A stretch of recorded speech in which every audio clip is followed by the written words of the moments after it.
Boom! Capes. Capes are now a piece of clothing that have been adopted by the superhero genre. They have some bad rep thanks to The Incredibles, but in truth they can be the most powerful tool in the designer's utility belt. Capes are worn by powerful people, emphasizing a person's authority by expanding the space taken up by their silhouette. Jack Kirby uses to great dramatic effect, for example with his drawings of Doctor Doom and Thor, with a massive flaring cape. Notice how much more of the space of this panel Doctor Doom takes up thanks to his billowing cape. With a more naturally falling cape, the character has a rectangular silhouette when standing. This makes them look like a brick, immovable, strong, and tough. They are holding up something greater, perhaps an empire in the case of Darth Vader, or a system of justice in the case of modern superheroes. However, the true power of a cape is that unlike most other parts of a superhero costume, except maybe their hair, a cape can move. In motion, capes can be used to indicate the direction of motion of a character. Famously used by Max Fleischer in his Superman cartoons to show that Superman was flying rather than falling. But how long should a cape be? There are three basic lengths that are easily distinguishable: feet length, past feet length, and above feet length.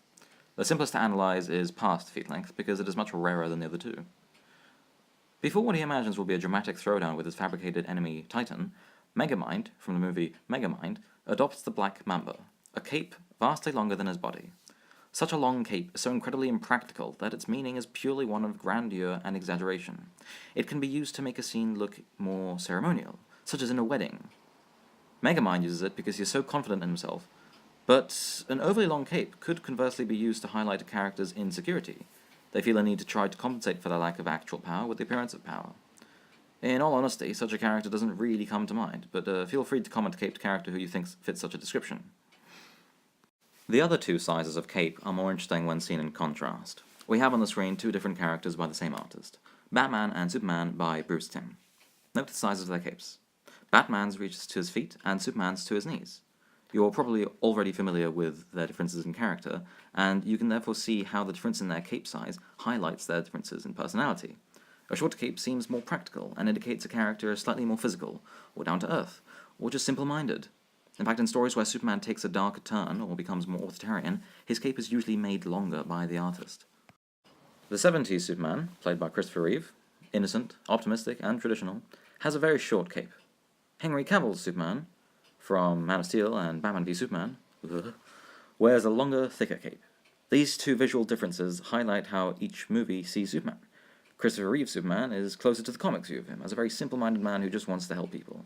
The Henry Cavill Superman is a character treated more like a god than a man. It seems closer to Thor's cape than to Superman's.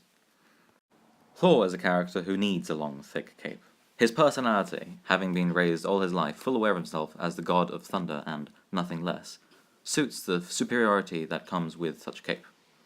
Capes in general do have connotations of divinity and superiority. And now for the really edgy statement: sometimes the best thing a cape can do is not be there.